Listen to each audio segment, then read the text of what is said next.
નમસ્કાર મિત્રો, સ્વાગત છે બધા મિત્રોનો અમારી યુટ્યુબ ચેનલમાં. હું છું આપનો મિત્ર ભાવિ વઘાસિયા.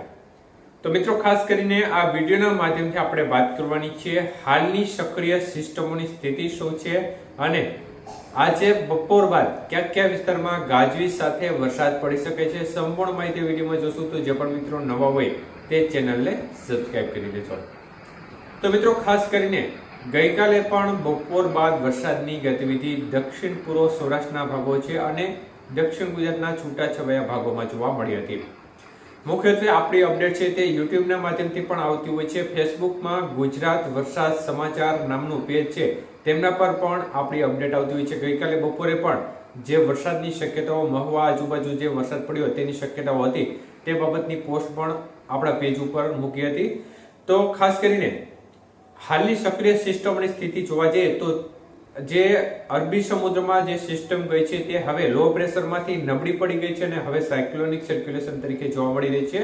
અને ખાસ કરીને દક્ષિણી ભાગો નજીક અરબી સમુદ્રના જે ભાગો છે દક્ષિણ પશ્ચિમ ભાગ નજીક જોવા મળી રહી છે અને બંગાળની ખાડીમાં પણ આંધ્રપ્રદેશ અને તેને લાગુ ઓડિશાના ભાગો નજીક એક upper air cyclonic circulation system જોવા મળી રહી છે. તે આવનારી 24 થી 36 કલાકની અંદર મજબૂત થઈ લો પ્રેશરમાં ફેરવાશે.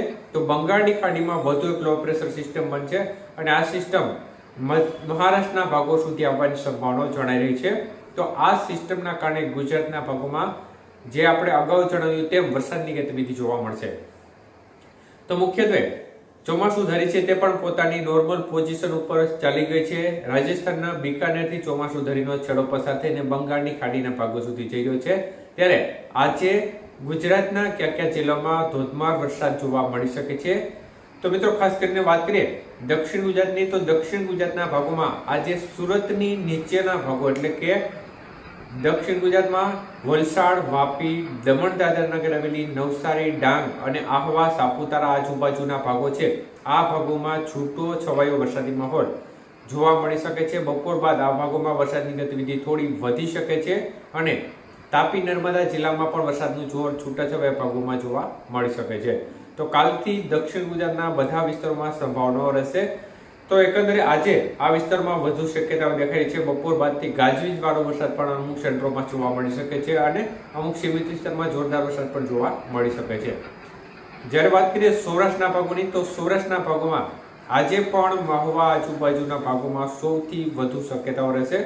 ખાસ કરીને આજે ગીર સોમનાથ જિલ્લાના અમુક ભાગો છે, અમરેલી જિલ્લો અને ભાવનગર જિલ્લાના અમુક વિસ્તારમાં વરસાદની ગતિવિધિ છૂટાછવાયા ભાગોમાં જોવા મળશે અને આજે પણ મહુવા આજુબાજુના ભાગોમાં સારા વરસાદની સંભાવનાઓ દેખાઈ રહી છે અને અમુક વિસ્તારમાં જોરદાર વરસાદ પણ જોવા મળી જાય.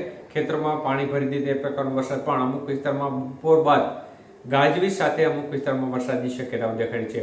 તો જૂનાગઢ જિલ્લાના અમુક ભાગોમાં પણ વરસાદની ગતિવિધિ આજે જોવા મળી શકે છે જો થોડું વધુ આગળ ચાલે તો. બાકી આવતીકાલથી એ ભાગોમાં પણ જોર વધવાની શક્યતાઓ દેખાઈ છે.